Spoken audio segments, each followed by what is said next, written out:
السلام علیکم ورحمۃ اللہ وبرکاتہ۔ جی بچے، آج ہم نے پڑھنی ہے سورہ الفجر۔ سورہ فجر مکہ مکرمہ میں نازل ہوئی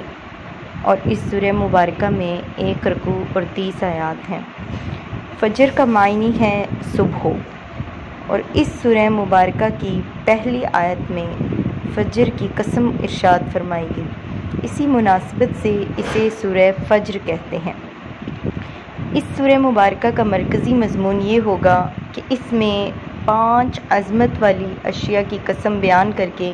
کفار کو سمجھایا گیا ہے، اور سمجھانے کے لیے گزشتہ اقوام کا اپنی قوت و طاقت کے باوجود عذاب الہی کا شکار ہونے کو بیان کیا گیا ہے۔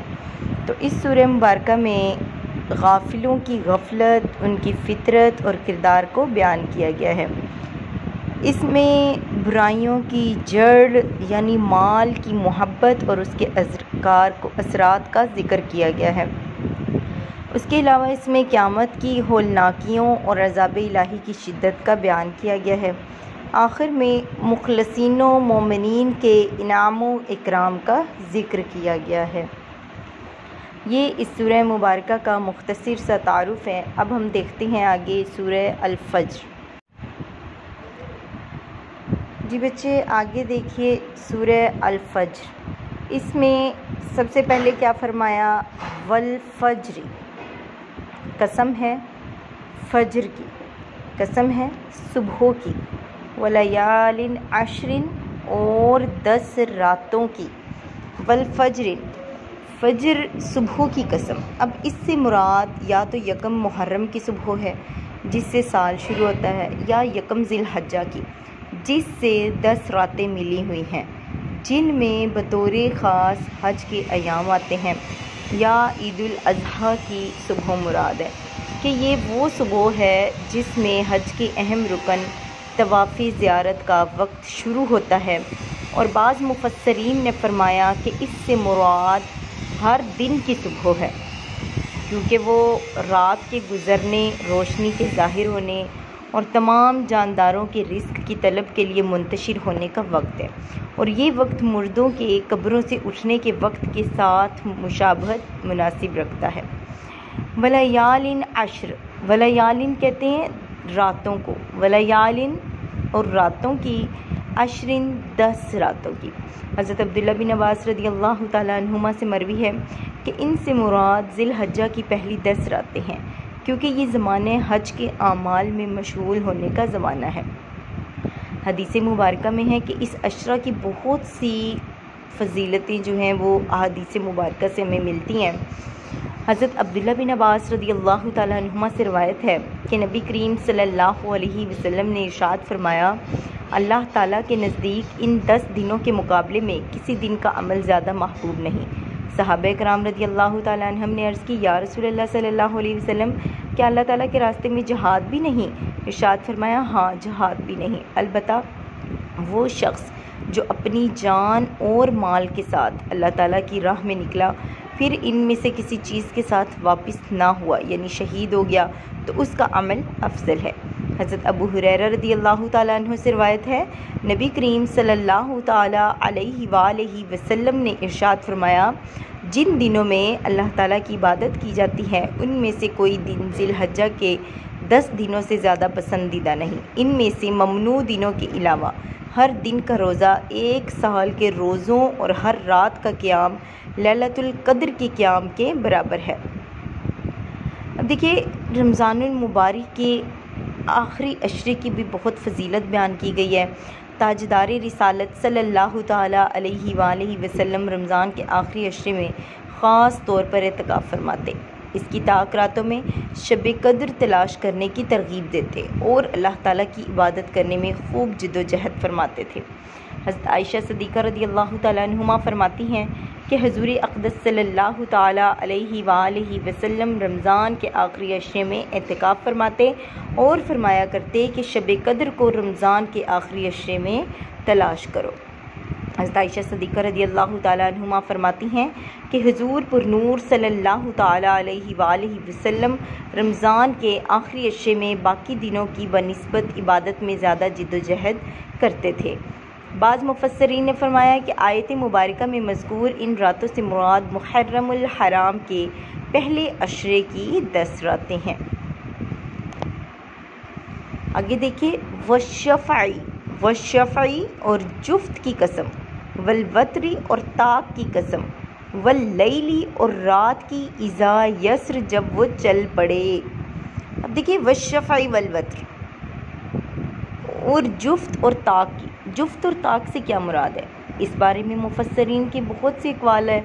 ان میں سے 4 قول تو یہ ہیں کہ جفت سے مراد ذوالحجہ کی 10 تاریخ جس دن حج کے اہم افعال سر انجام دیے جاتے ہیں، اور طاق سے مراد 9 تاریخ جس دن میدان عرفات میں حج ہوتا ہے۔ اس دن کی فضیلت کے بارے میں حضرت عائشہ صدیقہ رضی اللہ تعالیٰ عنہما سے روایت ہے کہ رسول اللہ صلی اللہ تعالیٰ علیہ وسلم نے ارشاد فرمایا، اللہ تعالیٰ یوم عرفہ سے زیادہ کسی دن بندوں کو جہنم سے آزاد نہیں کرتا۔ اللہ تعالیٰ اپنے بندوں سے قریب ہوتا ہے، پھر فرشتوں کے سامنے اپنے بندوں پر فخر کرتا ہے اور فرماتا ہے کہ یہ بندے کس ارادے سے آئے ہیں۔ دوسرا قول یہ ہے کہ جفت سے مراد مخلوق اور طاق سے مراد اللہ تعالیٰ کی ذات ہے، جیسے حدیث مبارکہ میں بھی بیان فرمایا گیا کہ بے شک اللہ تعالیٰ وطر ہے اور وطر کو پسند فرماتا ہے۔ ہر چیز کے جفت اور طاق کی قسم ہے، گویا جملہ مخلوقات الہی کی قسم ہے۔ اس کے علاوہ چوتھے نمبر پہ فرمایا کہ جفت سے مراد 2 اور 4 رکعت والی نمازیں ہیں۔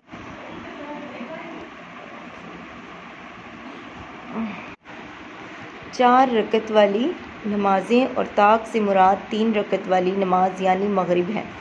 واللیل اذا یسر اور رات کی جب وہ چل پڑے۔ رات کے چلنے سے مراد ہے کہ گزرنے لگے،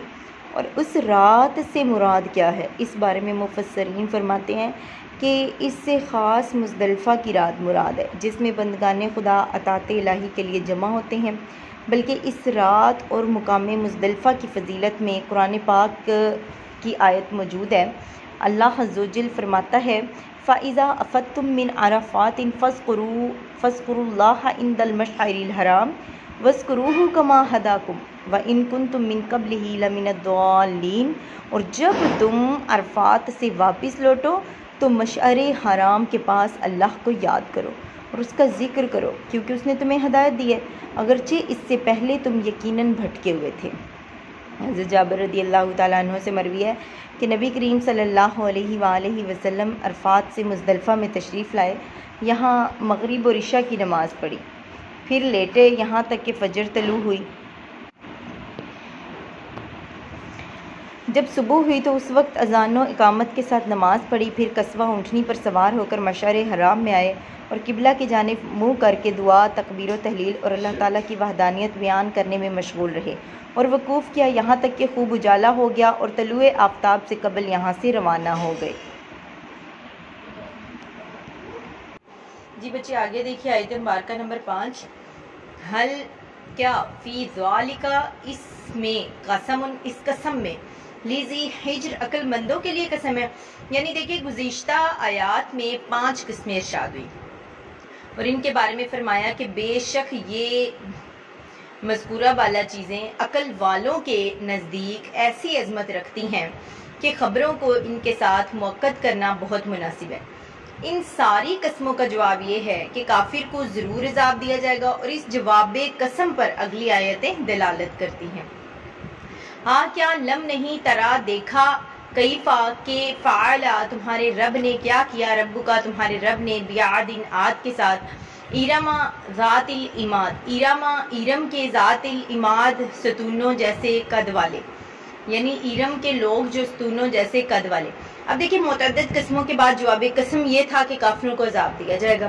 کافروں کا آخرت کا عذاب تو قطعی ہے، البتہ بارہا دنیا میں انہیں عذاب دیا گیا، تو اسی کی مثالوں کے طور پر یہاں سے متعدد قوموں کے عذابات کا تذکرہ کیا گیا ہے، جس سے اصل مقصود اہل مکہ اور دیگر کفار کو خوف دلانا ہے۔ تو چنانچہ فرمایا گیا کہ کیا تم نے قوم عاد کو نہیں دیکھا؟ قوم عاد کی 2 قسمیں ہیں، پہلی قسم عاد اولا، دوسری قسم عاد اخرى۔ اب یہاں سے عاد اولا مراد ہے جن کے قد بہت دراز تھے، انہیں عاد ارم بھی کہتے ہیں۔ کفار کو سمجھایا گیا کہ عاد اولا جن کی عمریں بہت زیادہ اور قد بہت طویل تھے اور وہ خود نہایت قوی و توانا تھے، انہیں اللہ تعالیٰ نے ہلاک کر دیا۔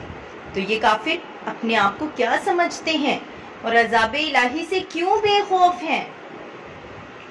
اللاتی لم یخلق مثلها فی البلاد، اللاتی کے لم نہیں، یخلق پیدا ہوا، مثلها ان جیسا، فی البلاد شہروں میں۔ قوم عاد کی قوت و طاقت اور قد و قامت کے بارے میں بہت کچھ مروی ہے، جس میں بہت کچھ اسرائیلی روایات میں سے ہے، لیکن یہ بات قطعی ہے جو قرآن میں بیان کی گئی کہ وہ غیر معمولی قوت و طاقت اور قد کاٹ والے تھے۔ اب دیکھیں شداد کا بنایا ہوا جو شہر ہے اس کے بارے میں، زور و قوت اور طویل قامت میں عاد کے بیٹوں میں سے شداد بھی ہے، جس نے دنیا پر بادشاہت کی اور تمام بادشاہ اس کے مطیع ہو گئے، اور اس نے جنت کا ذکر سن کر سرکشی کے طور پر دنیا میں جنت بنانی چاہی اور اس ارادے سے ایک شہر عظیم بنایا جس کے محل سونے چاندی کی اینٹوں سے تعمیر کیے گئے اور زبرجد اور یاقوت کے ستون اس کی عمارتوں میں نصب ہوئے، اور ایسے ہی فرش مکانوں اور رستوں میں بنائے گئے، سنگریزوں کی جگہ آبدار موتی بچھائے گئے، ہر محل کے گرد جواہرات پر نہریں جاری کی گئیں، قسم قسم کے درخت حسن تزین کے ساتھ لگائے گئے۔ جب یہ شہر مکمل ہوا تو شداد بادشاہ اپنے ایان سلطنت کے ساتھ اس کی طرف روانہ ہوا۔ جب ایک منزل فاصلہ باقی رہا تو آسمان سے ایک ہولناک آواز آئی جس سے اللہ تعالیٰ نے ان سب کو ہلاک کر دیا۔ حضرت امیر معاویہ رضی اللہ تعالیٰ عنہ کے عہد میں حضرت عبداللہ بن کلابہ رضی اللہ تعالیٰ عنہ صحرائے عدن میں اپنے گمے ہوئے اونٹ کو تلاش کرتے ہوئے اس شہر میں پہنچے اور اس کی تمام زیب و زینت دیکھی اور کوئی رہنے بسنے والا نہ پایا۔ تھوڑے سے جواہرات وہاں سے لے کر چلے آئے۔ یہ خبر حضرت امیر معاویہ رضی اللہ تعالیٰ عنہ کو معلوم ہوئی تو انہوں نے انہیں بلا کر حال دریافت کیا۔ انہوں نے تمام قصہ سنایا تو حضرت امیر معاویہ رضی اللہ تعالیٰ عنہ نے حضرت کعب احبار رضی اللہ تعالیٰ عنہ کو بلا کر دریافت کیا کہ کیا دنیا میں کوئی ایسا شہر ہے؟ انہوں نے فرمایا ہاں، جس کا ذکر قرآن پاک میں بھی آیا ہے۔ یہ شہر شداد بن عاد نے بنایا تھا اور وہ سب عذاب الہی سے ہلاک ہو گئے، ان میں سے کوئی باقی نہ رہا۔ اور آپ کے زمانے میں ایک مسلمان سرخ رنگ والا، نیلی آنکھوں والا، چھوٹے قد کا، جس کی ابرو پر ایک تل ہوگا، اپنے اونٹ کی تلاش میں اس شہر میں داخل ہوگا۔ پھر حضرت عبداللہ بن کلابہ رضی اللہ تعالیٰ عنہ کو دیکھ کر فرمایا با خدا وہ شخص یہی ہے۔ آگے دیکھیے آیت مبارکہ 9، وَثَمُودَ الَّذِينَ جَابُوا الصَّخْرَ بِالْوَادِ، وَثَمُودَ اور سمود کے ساتھ الَّذِينَ جَابُوا جنہوں نے وادی میں الصَّخْرَ بالوادی وادی میں جنہوں نے پتھر کی کیا بنائی، جابو چٹانیں بنائی، وَفِرْعَوْنَ اور فرعون کے ساتھ ذی الاوتاد جو میخوں والا تھا۔ اب دیکھیے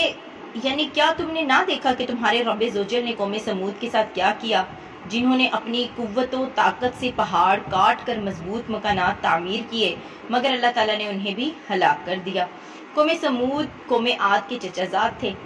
حجاز و شام کے درمیان آباد تھے۔ ہجر سے وادی قرا تک بہت سے بڑے بڑے بڑے شہر آباد کیے گئے۔ سنگ تراشی میں استاذ تھے، بہت قد آور اور مالدار تھے۔ حضرت صالح علیہ السلام ان میں نبی ہو کر تشریف لائے اور آپ کی مخالفت کی وجہ سے کفار سمود ہلاک ہوئے۔ وَفِرْعَوْنَ یعنی کیا تم نے نہ دیکھا کہ تمہارے رب زوجل نے فرعون کے ساتھ کیا کیا، جو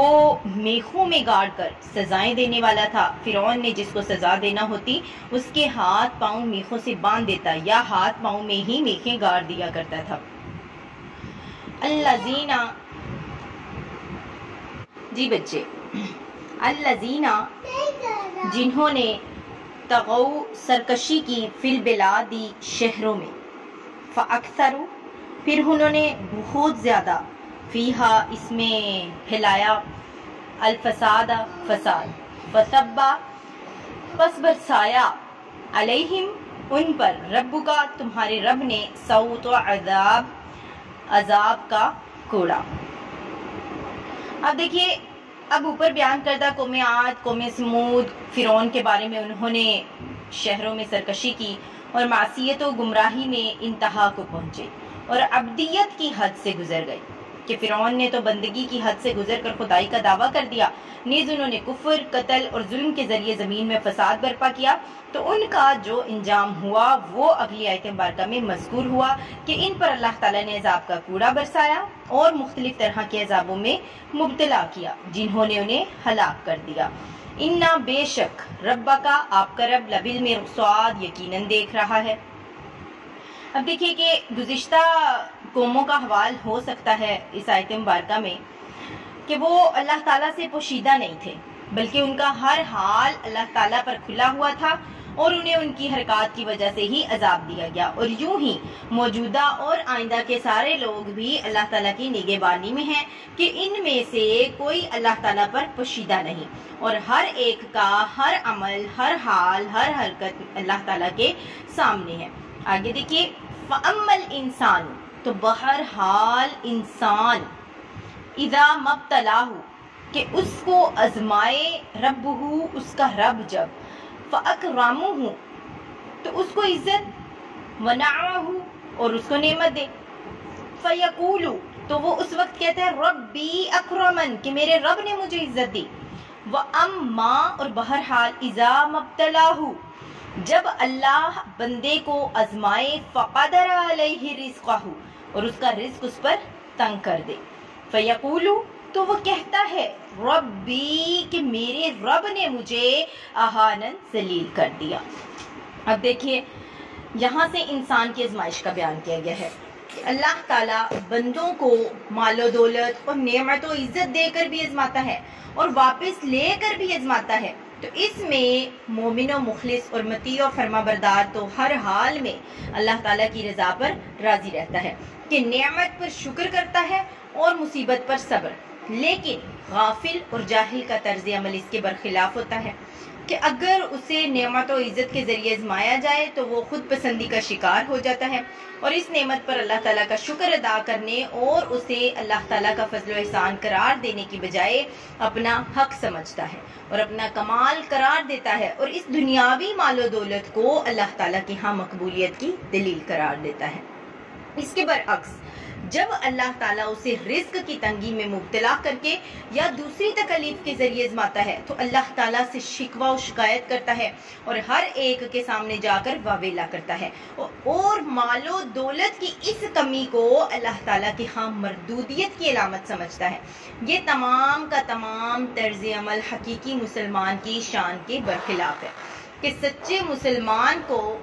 اگر مال و دولت اور عزت ملتی ہے تو وہ اسے اپنا ذاتی استحقاق قرار دینے کی بجائے خالصتاً اللہ کی نعمت اور اس کا فضل قرار دیتا ہے، اور اگر کوئی مصیبت آتی ہے تو اسے اپنے گناہوں کا نتیجہ یا خدائی آزمائش قرار دے کر اللہ تعالیٰ کی رضا پر راضی ہو جاتا ہے۔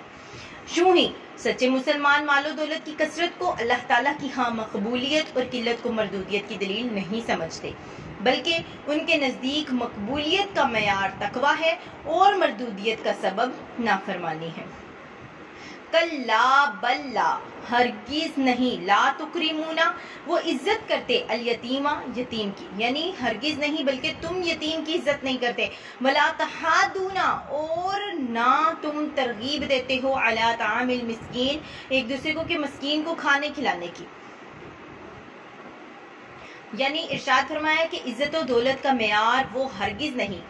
جو تم نے سمجھ رکھا ہے کہ عزت اور دولت کی وجہ سے اور ذلت غربت کی وجہ سے ہوتی ہے۔ مال و دولت کی یہ تقسیم تو اللہ تعالیٰ کی حکمت ہے کہ کبھی کسی حکمت سے دشمن کو دولت دے دیتا ہے اور کبھی مخلص بندے کو فقر و فاقہ میں مبتلا کر دیتا ہے۔ اصل عزت اور ذلت کا معیار طاعت و معصیت پر ہے، لیکن کفار اس حقیقت کو نہیں سمجھتے اور یوں ہی ان کے جاہل مقلد بھی اس حقیقت کو نہیں سمجھتے۔ تم میں سے اللہ تعالیٰ کی بارگاہ میں جو ذلیل ہے وہ نہیں جو مال کی کمی کا شکار ہے، بلکہ اللہ تعالیٰ کے ہاں تمہاری ذلت کا سبب یہ ہے کہ تم یتیم کی عزت نہیں کرتے اور دولت مند ہونے کے باوجود ان کے ساتھ اچھے سلوک نہیں کرتے اور انہیں ان کے حقوق نہیں دیتے جن کے وہ وارث ہیں۔ مقاتل نے کہا کہ امیہ بن خلف کے پاس قدامہ بن مزعون یتیم تھے اور وہ انہیں ان کا حق نہیں دیتا تھا، تو اس پر یہ آیت مبارکہ نازل ہوئی۔ آگے فرمایا کہ وَلَا تَحَاضُونَ عَلَىٰ طَعَامِ الْمِسْكِينِ، یعنی تمہاری ذلت کا دوسرا سبب یہ ہے کہ تم خود بھی کھانے کی خیرات نہیں کرتے اور دوسروں کو بھی اس کی رغبت نہیں دیتے بلکہ اس سے روکتے ہو۔ وَتَأْكُلُونَ، اور کھا جاتے ہو، التُّرَاثَ، میراث کا سارا مال، اکلاً لما، جمع کر کے، وَتُحِبُّونَ، اور مال سے کیا کرتے ہو؟ محبت کرتے ہو، المال، مال سے، حباً جمع، بہت زیادہ محبت، یعنی یہاں کفار کی تیسری خرابی اور ذلت کا بیان ہے کہ تم میراث کا مال کھا جاتے ہو اور حلال و حرام میں تمیز نہیں کرتے اور عورتوں اور بچوں کو وراثت کا حصہ نہیں دیتے بلکہ ان کے حصے خود کھا جاتے ہو۔ جاہلیت میں بھی یہی دستور تھا۔ تو اس بیان کردہ ظلم میں بہت سی صورتیں داخل ہو جاتی ہیں،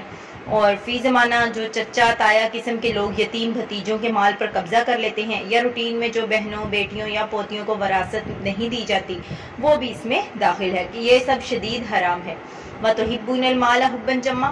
یعنی مال سے بہت زیادہ محبت رکھتے ہو۔ یہاں کفار کی ذلت اور چوتھی خصلت بیان کی گئی ہے، اور یہ حقیقت میں بقیہ جملے امراض کی جڑ اور بنیاد ہے، اور وہ ہے مال اور دنیا کی محبت۔ ارشاد فرمایا کہ تم مال سے بہت زیادہ محبت کرتے ہو کہ اس کو خرچ کرنا ہی نہیں چاہتے، اور اسی سبب سے یتیموں کی عزت نہیں کرتے، مسکینوں کو کھانا نہیں کھلاتے، دوسروں کو صدقہ و خیرات کی ترغیب نہیں دیتے بلکہ دوسروں کا مال کھا جاتے ہو، ان کی زمین، جائیداد، مال، وراثت اور ملکیت پر قبضے کرتے ہو، بلکہ اسی سبب سے قتل و غارت گری کرتے ہو۔ الغرض، فساد کی جڑ یعنی مال کی محبت کی وجہ سے ہر طرح کا بگاڑ پیدا کرتے ہو۔ کلا اذا، ہاں جب، دکت الارض، زمین ٹکرا کر، دکن دکا، ریزہ ریزہ کر دی جائے، یعنی یہاں سے قیامت آنے پر جو ہولناک واقعات رونما ہوں گے ان کو بیان کیا گیا ہے،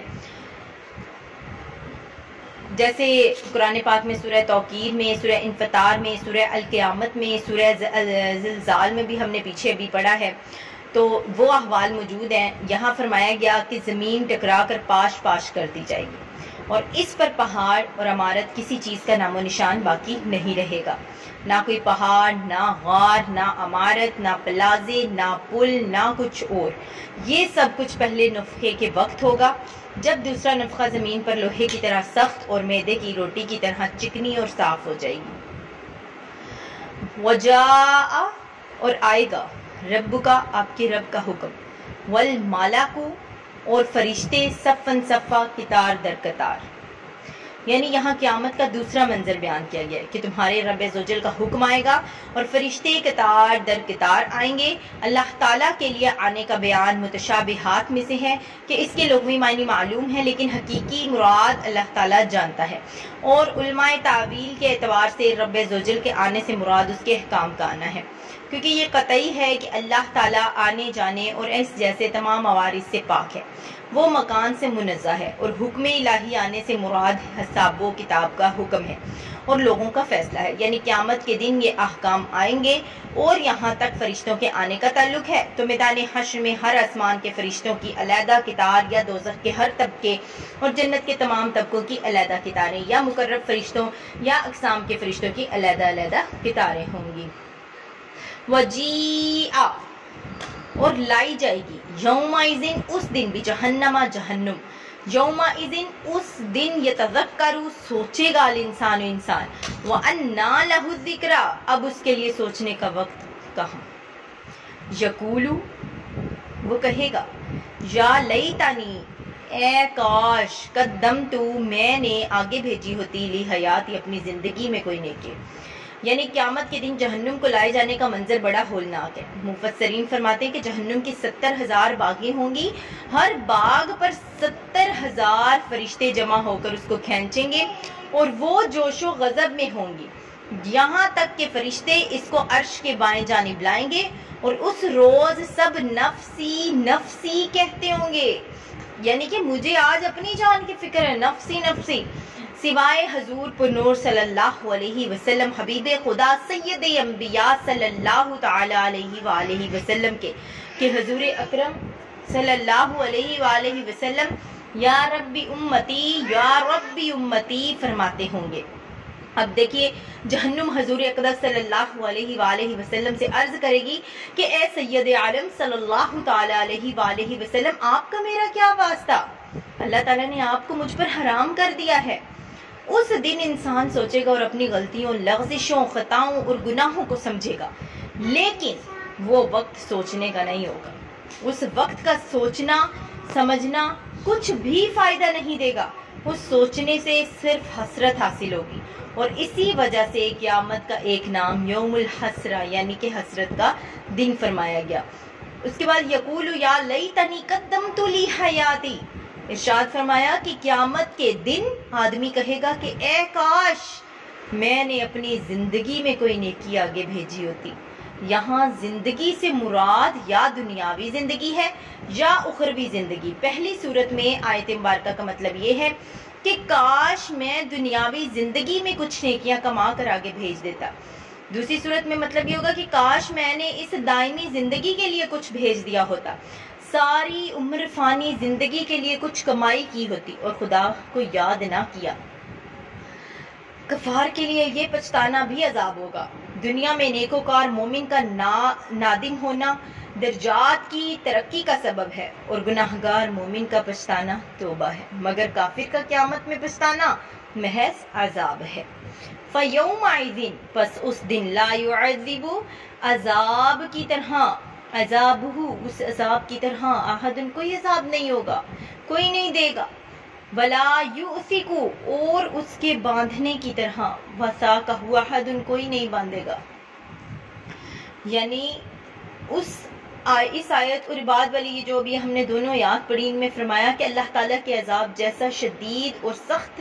عذاب کوئی نہیں دے سکے گا، اور نہ ہی اللہ تعالیٰ کی گرفت اور قید کی طرح کوئی باندھ سکے گا کہ اللہ تعالیٰ آگ کی بیڑیوں میں باندھ کر آگ کے گھر میں آگ کے کوڑوں اور دیگر چیزوں کو عذاب دے گا۔ یا ایتھا النفس اے اطمینان والی جان، اے نفس المطمئنہ اطمینان والے، ارجعی واپس آ الی ربک اپنے رب کی طرف، راضیۃ اس حال میں کہ تو اس سے راضی ہو، مرضیۃ اور وہ تجھ سے راضی ہو۔ اب دیکھیے کفار کے عذاب اور انجام کو بیان کرنے کے بعد اب ان لوگوں کا تذکرہ کیا جا رہا ہے جن کی زندگی اللہ تعالیٰ پر سچے ایمان اور اطاعت و عبادت میں گزری، یاد الہی جن کے دلوں کا قرار تھا، ذکر خدا جن کے دلوں کو سکون ملتا تھا، جو ایمان اور یقین پر ثابت قدم رہے اور اللہ تعالیٰ کے حکم کے سامنے سر تسلیم و اطاعت خم کرتے رہے، ان حضرات سے موت کے وقت کہا جائے گا اے اطمینان والی جان، اور ایک قول کے مطابق یہ کلام آخرت میں ہوگا۔ مخلص مومن سے کہا جائے گا کہ اپنے رب زوجل کی طرف اس حال میں واپس آ کہ تو اس سے راضی ہو اور وہ تجھ سے راضی ہو، پھر میرے خاص بندوں میں داخل ہو جا اور میری جنت میں داخل ہو جا۔ رب زوجل کی طرف لوٹنے سے مراد اس کی رحمت، قرب اور حضوری میں حاضر ہونا ہے۔ فادخلی پھر میرے خاص بندوں میں داخل ہو جا، فادخلی پس داخل ہو جا، فی عبادی میرے بندوں میں، وادخلی اور داخل ہو جا جنتی میری جنت میں۔ اب دیکھیں یہاں پر نفس مطمئنہ کو خاص بندگان خدا کے گروہ میں شامل ہو کر جنت میں داخل ہونے کا فرمایا جائے گا۔ اس آیت میں نیک لوگوں کی معیت و قرب کی فضیلت بھی ظاہر ہوتی ہے کہ اللہ تعالیٰ نے پہلے اسے نیک بندوں کی معیت میں جانے کا فرمایا، پھر جنت میں داخل ہونے کا فرمایا، اور یہ حقیقت ہے کہ نیکیوں کی صحبت اصلاح قلب اور دخول جنت کا ذریعہ ہے۔ اسی کے ساتھ ہم کلاس کا اختتام کرتے ہیں۔ وصلی اللہ تعالی علی رسولی خیر خلقہ ونور عرشہ وزینت فرشہ محمد وعلی آلہ وصحبہ اجمعین برحمتک یا ارحم الراحمین۔ السلام علیکم ورحمۃ اللہ وبرکاتہ۔